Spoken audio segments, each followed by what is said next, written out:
British embassy ने Qatar में advisory जारी करके अपने तमाम नागरिकों से कहा है कि आप फौरन वहां से बाहर निकल जाइए। तो ये बड़ी खबर आप दर्शकों के लिए।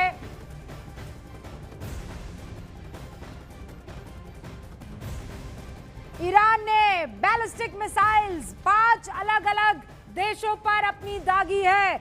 इजराइल पर, बहरीन पर, यूएई पर, कतर पर, कुवैत पर। ये जानकारी मिल रही है कि 5 अलग अलग मुल्कों पर बैलिस्टिक मिसाइलें दागी गई है ईरान की तरफ से। यानी अब पूरा का पूरा रीजन, पूरा का पूरा मिडिल ईस्ट इस वक्त उस पर युद्ध के बादल नहीं, इनफैक्ट युद्ध मंडरा रहा है। हमारे साथ गौरी शंकर जी बने हुए हैं। गौरी शंकर जी, अब आगे क्या? रूबिका जी, ऐसा है कि ये ईरान के पास जितनी भी मिसाइल हैं वो सब देशों पे ये दिखाने के लिए लगा रहे हैं। आप देखिएगा 5-6 मिसाइल आने के बाद हर हर बेस के ऊपर इनका स्टॉक पाइल खत्म हो जाएगा और 1 या 2 दिन में जो है ये मिसाइल्स का जो है इन दूसरे देशों पे जो दागना है बिल्कुल रुक जाएगा। इस बीच में अमेरिका जो है इनके एयरबेस और मिसाइल के जो स्टॉक पाइल्स हैं इनके ऊपर मेरे को लगता है आज रात को बहुत भयंकर हमला करेंगे और उसके बाद इनके एयरबेसेस क्रिपल हो जाएंगे और इनकी मिसाइल्स के जो स्टॉक पाइल्स हैं उनको खत्म कर देंगे। और ये सब कल परसों तक देखिएगा ईरान के पास जो है उसका सामर्थ्य ऐसा लगेगा कि वो आगे कुछ नहीं कर पाएंगे। पूरा का पूरा एयरबेस जो है अमेरिका और इजराइल के कंट्रोल में आ जाएगा, क्योंकि ईरान ने बहुत बड़ी गलती की है। सभी देशों से मुश्किलें ले ली हैं, सभी देशों से इन्होंने दुश्मनी मोल ले ली है। अगर इन्होंने यूएई पे भी अटैक किया है और बहरीन पे भी किया है, कतार पे भी किया है, कुवैत पे भी किया है, तो ये गलती है ईरान की। वो अपने पड़ोसी मुल्क हैं, अपने इन देशों के साथ इनका कोएग्जिस्टेंस अगर वर्षों से मैं रहा है।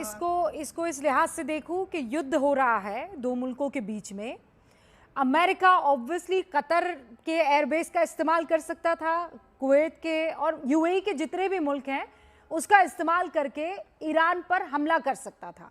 तो ईरान ने भी प्रीएम्प्टिव स्ट्राइक की फिर उस लिहाज से, अगर मैं युद्ध की दृष्टि से देखूं तो। लेकिन मेरे को नहीं लगता कि इनकी मिसाइल्स इतनी प्रिसाइजली होंगी कि उनके एयर बेसेस पे ही कंट्रोल होगा।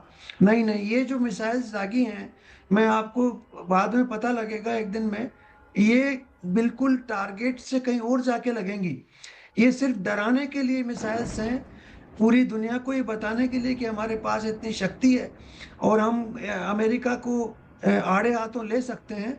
लेकिन वो संभव नहीं है। देखिए अमेरिका के पास बहुत प्रिसीजन वेपन्स हैं और बहुत हैवी आर्मामेंट्स हैं, वो उनका उपयोग करेंगे। गौरी शंकर जी, और पहले जो ये चर्चा हो रही थी,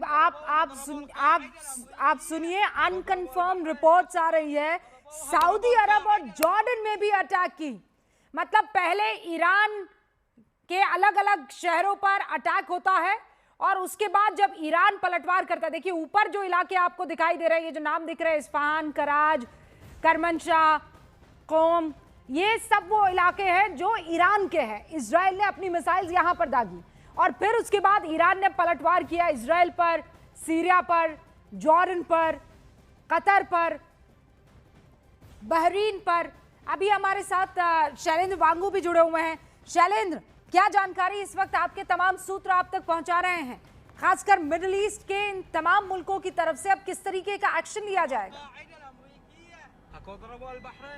देखिए रूबिका, समझने वाली बात यह है कि जो ये वॉर है ये ईरान पर जो अटैक हुआ है उसके बाद ये ईरान का रिटेलिएशन है। और रिटेलिएशन जो है वो न सिर्फ इजराइल तक सीमित है बल्कि वो अमेरिकन बेसिस, क्योंकि वो सीधे अमेरिका पे हमला नहीं कर सकता है, अमेरिकन बेसिस जो भी इस रीजन में है, चाहे वो किसी भी देश में हो, वो इन बेसिस को टारगेट कर रहा है, चाहे वो नेवल बेस हो या कतर के अंदर हो या यूएई में हो। तो जो जैसे कि अमेरिका की तरफ से कहा गया कि जो अमेरिका ने आज कार्रवाई की है, जो इजराइल ने कार्रवाई की है, उनके टारगेट पर ईरान के मिलिट्री बेसिस रहे हैं, मिलिट्री जो इंस्टॉलेशंस है वो उनके निशाने पर रहे हैं। तो ऐसे में जो अब ईरान कर रहा है वो रिटेलिएशन कर रहा है, क्योंकि वो लगातार कहता आया है कि अगर हम पे हमला होता है तो एक रीजनल वॉर में ये तब्दील हो सकता है, और उसी दिशा में फिलहाल ईरान का काम कर रहा है। लेकिन जैसे कि हमारे अभी एक गेस्ट भी बता रहे थे, क्योंकि ईरान के पास इतना बड़ा स्टॉक पाइल नहीं है मिसाइल्स का कि वो इस वॉर को बहुत लंबा खींच सके। हालांकि अमेरिका की तरफ से भी कहा जा रहा है, जो सूत्र ये बता रहे हैं कि करीब करीब 4 दिनों तक कम से कम ये वॉर चलेगा और स्ट्राइक्स जारी रहेंगे इजराइल और अमेरिका की तरफ से ईरान पर। शैलेंद्र, ये तो सऊदी प्लानिंग अरब को पहले से भी ही तय है। सऊदी अरब पर भी अटैक कर दिया है, आप समझ रहे हैं। और आप इस बात को समझिए, इस वक्त रमजान का महीना चल रहा है। Anybody who understands the sensitivity would know कि इस्लाम के मरकज सऊदी अरब पर अगर ईरान इस तरीके से अटैक कर देता है तो इसके माने क्या, कर्नल राठौर? अरब पर इसलिए अटैक किया जॉर्डन और सऊदी अरब को क्योंकि उसी के एयर स्पेस से ईरानी मिसाइल या ईरानी एयरक्राफ्ट उड़ करके आए हैं। रही बात रमज़ान के महीने की, तो अनफॉर्चुनेटली इस तरीके की चीज़ों को अब कोई सोचता नहीं है, इस पर कोई गौर नहीं करता। ईरान में भी रोज़े रखते हैं लोग, पूरे मिडिल ईस्ट में भी रमज़ान का महीना है, लेकिन आज आमने सामने है, लड़ाइयाँ हो रही हैं। तो वो दिन गए जबकि इन सब चीज़ों के ऊपर थोड़ी सी लोग ध्यान देते थे और इसको समझते थे कि ये सेंसिटिविटी है। एब्सोल्युटली सर, मतलब हम ही हैं जो यहाँ ये सोच रहे हैं कि ये तो बड़ा पाक महीना है, इस तरीके से कैसे कोई सोच सकता है, कर सकता है।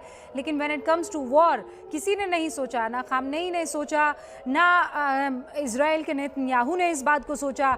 अब दोनों की तरफ से ये कहा जा रहा है कि हम पर अटैक हो रहा था इसलिए हमने हमला कर दिया, दूसरा कह रहा था हम तैयारी कर रहे थे। नेतन्याहू कह रहे हैं कि हमें पता लग गया था ये हम पर वॉर थोपना चाहते हैं और इसीलिए हमने प्रिएंटिव मेजर लिया है। हमारे साथ शैलेंद्र भी जुड़े हुए हैं। शैलेंद्र, अब कुल मिलाकर पूरे यूएई को, यूनाइटेड अरब एमिरेट्स को कब मतलब अटैक से दहला दिया है, ये इस वक्त की सबसे बड़ी खबर है।